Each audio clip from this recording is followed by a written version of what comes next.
Superstar Mohanlal ও পৃথ্বীরাজ অভিনীত Lucifer cinema দ্বিতীয় ইনস্টলমেন্টটি চলে এসেছে। 2025 সালে রিলিজ হওয়া মালায়ালাম ইন্ডাস্ট্রির সেরা মুভি হতে চলেছে এই সিনেমাটি। বলছিলাম লুসিফার 2 ইম্পোর্টেন্ট সিনেমাটির কথা। যদি লুসিফার পার্ট 1 না দেখে থাকো তবে আগে সেটাই দেখে নিও। আমি ডিসক্রিপশন বক্সে সেটার লিঙ্ক দিয়ে দিব। কোনো স্পয়লার না দিয়ে একটা লাইক দিয়ে চলে তাহলে গল্পের গভীরে ঢুকে পড়া যাক। সিনেমার শুরুতেই দেখা যায় ইন্টারপোলের কয়েকজন সৈনিক একটা মিশন এসেছে। পরিত্যক্ত এক শহরের ভেতরে একটা বিল্ডিং এর দিকে আগাচ্ছিল ওরা। আস্তে আস্তে যেতে থাকে সেদিকেই। ওরা যখন ওই বিল্ডিংটার কাছাকাছি যায় তখনই হয় ধামাকা। জখম হয়ে যায় সব অফিসাররা। ওরা এই পরিত্যক্ত জায়গায় কি মিশন এসেছিল আর ধামাকাই বা করল কারা, সেগুলো জানতে আমাদের একটু সামনের দিকে যেতে হবে। সাল 2002। এক দোকানের শাটার ভেঙে ভেতরে এসে একজন তার বাবাকে কল দেয়। ছেলেটা ভয়ে কাঁপছিল আর বাবার অবস্থান সম্পর্কে জানতে চাইছিল। ঠিক তখনই দোকানের ভেতরে রড হাতে প্রবেশ করে আরেকজন আর ছেলেটাকে সজোরে আঘাত করতে থাকে। যতক্ষণ ওর নিঃশ্বাস চলছিল ততক্ষণ ওকে মেরেই যাচ্ছিল আর ফোনে বাবার নাম ধরে ডেকেই যাচ্ছিল। ওর নাম মহসিন আর বাবা মাসুদ। দেখা যায় ওদের গ্রামে সবাইকে নিয়ে কোথায় একটা যাওয়া হচ্ছিল। মাসুদের ছোট ছেলের নাম জায়েদ। আসলে এই সময়ে ভারতের যেখানে মুসলমান ছিল সেখানে হামলা করছিল রাজনীতি করা কিছু হিন্দু। মূলত ওদের গ্রামের লোকদেরকে বাঁচানোর জন্য নিয়ে যাচ্ছিল একটা হাভেলিতে। এই জায়গায় রাজ করত মাসি। ওনাকে সকল ধর্মের মানুষে খুব শ্রদ্ধা করত। যদিও উনি হিন্দু ছিল তারপরে মুসলমানদেরকে আশ্রয় দিচ্ছিল। তখন ওনার সেক্রেটারিকে সবার থাকার ব্যবস্থা করে দিতে বলে মাসি। সে জায়গা তো করে দিতে চায় কিন্তু ওর কথার মধ্যে কেমন একটা খারাপ গন্ধ বেরোচ্ছিল। তারপর সবাইকে একটা জায়গায় করে রাখা হয় সেখানে। এই ব্যাপারগুলো ঘটে যাওয়াতে সবাই অনেক চিন্তিত। এই জন্য পরিবেশ দেখতে বাহিরে যায় মাসুদ। হঠাৎই সে খেয়াল করে অনেকগুলো গাড়ি হাভেলির দিকে এগিয়ে আসছিল। এটা দেখে অনেক ভয় পেয়ে যায় মাসুদ আর গিয়ে সবাইকে দরজা জানলা সবকিছু আটকাতে বলে। মাসুদের কথা মতো সবাই ঠিক তেমনটাই করে। কিছুক্ষণের মধ্যেই সেই গাড়িগুলো হাভেলিতে এসে পৌঁছে। এতে মাসির এখানে কাজ করা সবাই যায় ব্যাপারটা দেখতে। সাথে সাথেই হাভেলির গেট ভেঙে প্রবেশ করে ওরা। এসেই মাসির লোকদেরকে কুচুকাটা করতে শুরু করে। তারপর এন্ট্রি নেয় বলরাজ। সে সরাসরি মাসির কাছে আসার এক ঝাটকায় মেরে দেয় ওনাকে। মাসি মুসলমানদেরকে আশ্রয় দেওয়াতে ওনাকে মরতে হলো আজ। বলরাজ মুসলমানদের নামও শুনতে পারত না। তারপর শুরু করে দেয় তাণ্ডব লীলা। এক এক করে সবাইকেই মারতে থাকে। ওদের একটাই দোষ ছিল যে তারা মুসলমান। ছোট বাচ্চা, বৃদ্ধ, পোয়াতি কাউকেই ছাড়ছিল না এই মানুষরূপী শয়তানগুলো। এক এক করে ধরে ধরে সবাইকেই মারছিল। মাসুদের বড় ছেলে মহসিনের বউ সেই সময়ে ফুল প্রেগনেন্ট ছিল। তখন মুন্নাত ওনাকে জোর করে খারাপ কাজ করে দেয়। একবার চিন্তা করতে পারো যে মানুষ কতটা জানোয়ার হলে প্রেগনেন্ট একটা মেয়ের সাথে ওই জঘন্য কাজ করতে পারে। তারপরে ওই মেয়েটাকেও মেরে দেয়। একে একে সবাইকেই খতম করে দেয় শয়তানেরা। কিন্তু জায়েদ বেঁচে যায় কারণ তার বাবা ওকে আগেই লুকিয়ে রেখেছিল। তারপর হাভেলিতে আগুন লাগিয়ে দেয় মুন্নারা। এটা দেখে জায়েদ কান্নায় ভেঙে পড়ে আর ওদের ওপর প্রতিশোধ নেওয়ার জন্য দৃঢ় প্রতিজ্ঞা করে বসে। তারপর কাহিনীটা শিফট হয়ে প্রেজেন্ট টাইমে চলে আসে। স্টিফেনের আশ্রমে সবাই খুব হাসি খুশিভাবে দিন কাটাচ্ছিল আর গোবর্ধনও এখন এই আশ্রমেই থাকত। তখন গোবর্ধন আইবিএর এক অফিসারকে কল দেয়। ওর নাম কার্তিক। তাকে ফোন দিয়ে গোবর্ধন বাজরাঙ্গি নামের একজনের সম্পর্কে জানতে চায় আর কেনই বা বাজরাঙ্গি কেরালাতে ইন্টারেস্ট দেখাচ্ছে। এটা শুনে খানিকটা শক খেয়ে যায় কার্তিক, কিন্তু কিছুই বলে না। আরও স্টিফেনের সম্পর্কে ইনফরমেশন চায় ওর থেকে।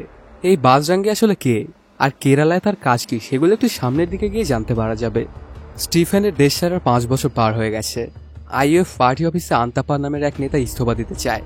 যখন এই পার্টি যতীন রামদাসের হাতে সঁপে যায় তখন আমি ভেবেছিলাম এবার হয়তো রাজ্যে ভালো কিছু হবে, কিন্তু ওটা আমার ভুল ধারণা ছিল। যতীন এই 5 বছরে অনেক চেঞ্জ হয়ে গেছে। তো আমি কিছুতেই আর এই পার্টিতে থাকতে চাই না। পার্টির সবাই আন্তাপ্পার কথার সাথে সহমত, কিন্তু কেউই কিছু বলে না কারণ সিএম এর বিরুদ্ধে তো কারো কিছু বলারই সাহস নেই। অন্যদিকে দেখা যায় প্রিয়ার রামদাস একটা ফাংশনের চিফ গেস্ট হয়েছিল।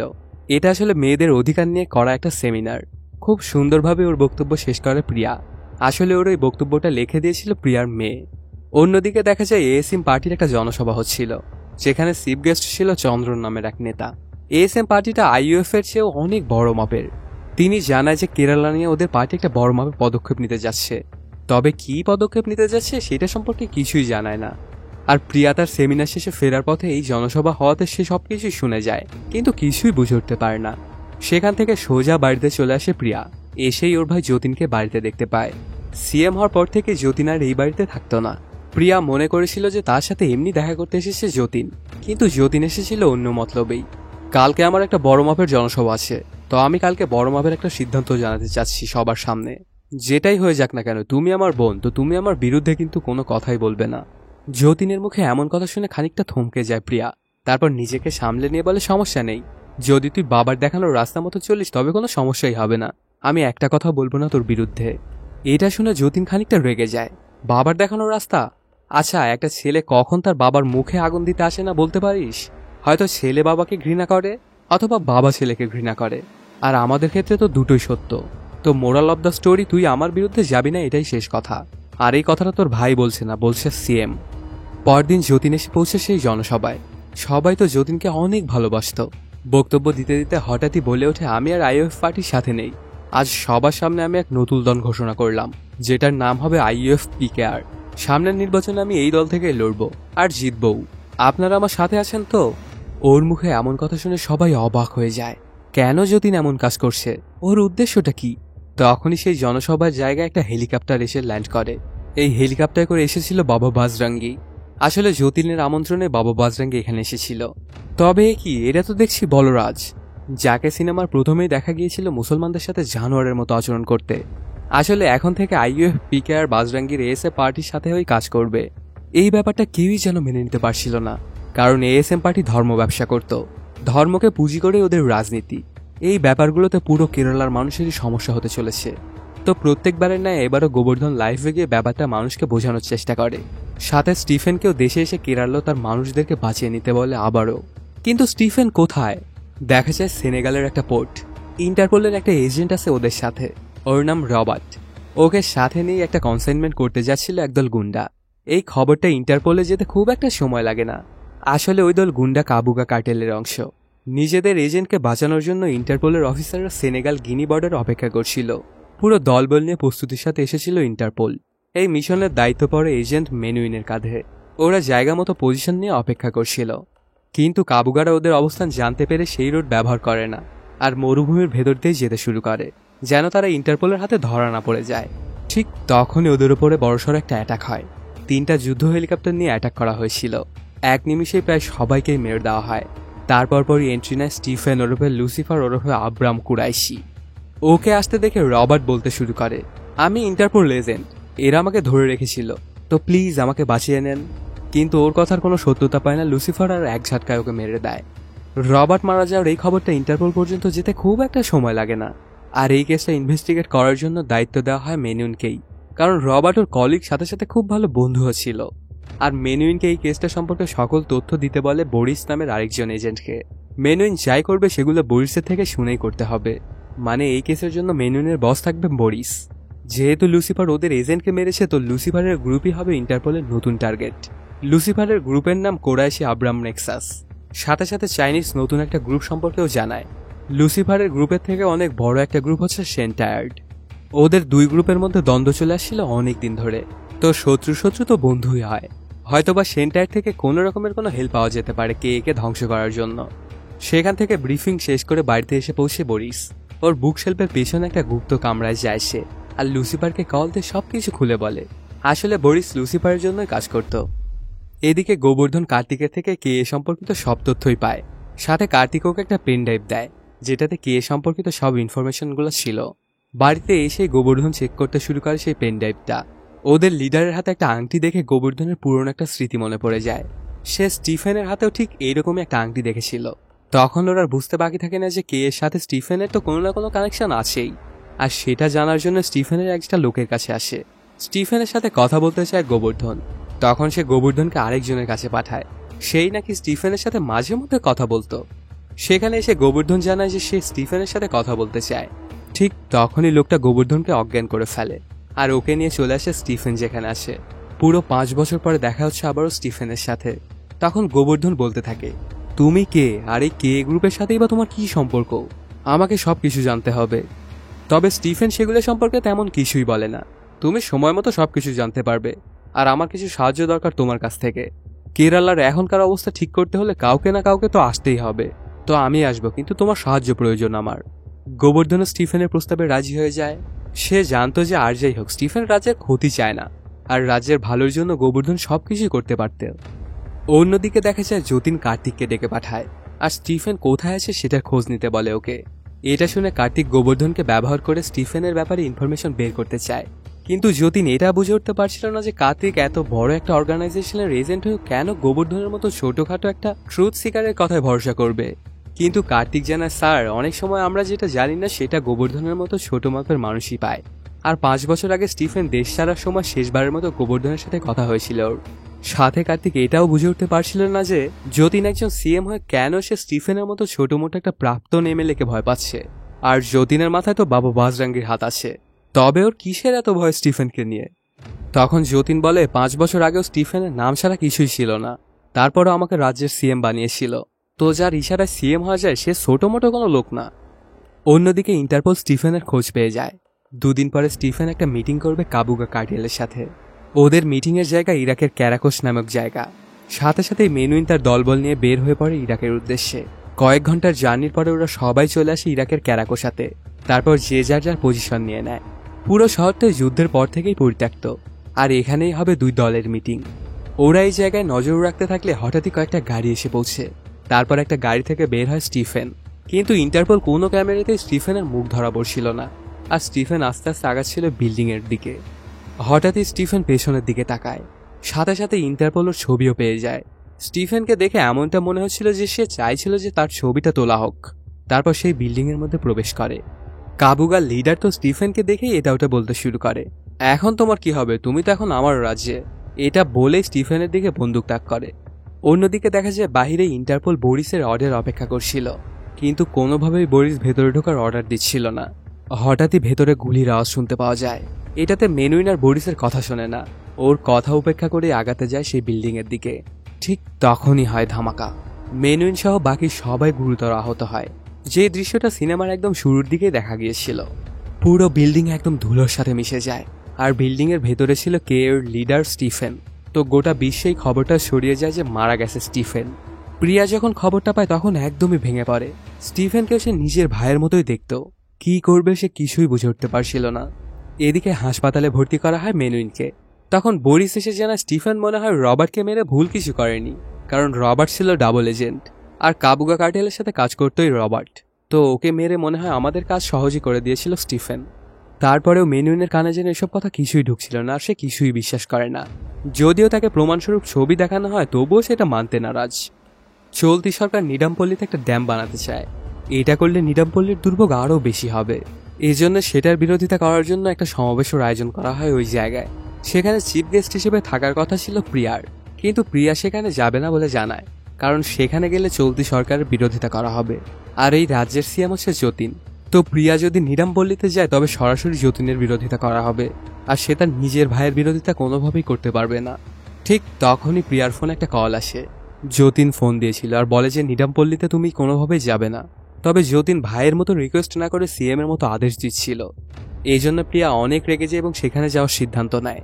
সন্ধ্যাবেলাতেই প্রিয়া এসে বসে সেই জনসভায় খুব সুন্দর একটা বক্তব্য দেয়, আর কোনো অবস্থাতে এখানে ড্যাম বানাতে দিবে না বলে এটাও জানায়। ঠিক তখনই এএসএম পার্টির কিছু গুন্ডা পান্ডা সেই জনসভায় চলে আসে আর ধামাকা করতে থাকে। জনগণ ভয়ে তো একদম ছন্নছাড়া হয়ে যায়। আর প্রিয়াও কি করবে কিছুই বুঝে উঠতে পারছিল না। এখান থেকে কি সে বেঁচে ফিরতে পারবে নাকি ওকে মরতে হবে। ঠিক তখনই সেখানে স্টিফেনের কাছের কয়েকজন ছেলে পেলে সে প্রিয়াকে নিয়ে যেতে থাকে। তবে সব দিকেই এএসএম এর গুন্ডা পান্ডা, এজন্য প্রিয়াকে সাথে নিয়ে জঙ্গলের দিকে দৌড় লাগায় ওরা, কিন্তু খুব একটা দূরে যেতে পারে না। এক এক করে ওদের সবাইকে ধরাশায়ী করে ফেলে ভাড়াটে গুন্ডাগুলো। তারপর প্রিয়াকে মারতে যাবে, ঠিক তখনই এন্ট্রি নেয় স্টিফেন। সে এখনো মারা যায়নি। ওকে দেখেই তো সবাই ভয়েই কেঁপে ওঠে। এক এক করে সব গুন্ডাদেরকে খতম করতে থাকে স্টিফেন। চোখের পলকেই সবাইকে শেষ করে দেয়। তারপর প্রিয়াকে কিছু কথা বলে চলে যায় স্টিফেন। প্রিয়া তো স্টিফেনকে জীবিত দেখে অনেক খুশি হয়ে যায়। স্টিফেন সেখান থেকে চলে যাওয়ার পরপরই সেখানে পুলিশ চলে আসে আর প্রিয়াকে উদ্ধার করে নিয়ে যায়। তখন প্রিয়া জানায় সে কাউকেই চিনতে পারেনি। আসলে স্টিফেন জীবিত আছে কিভাবে, সেদিন ইরাকে যা ঘটেছিল। কাবুগা কার্টেলের সাথে যখন স্টিফেনের ঝামেলা হয় ঠিক তখনই সেখানে চলে আসে জায়েদ মাসুদ, আর কাবুগাদের সবাইকেই মেরে দেয়।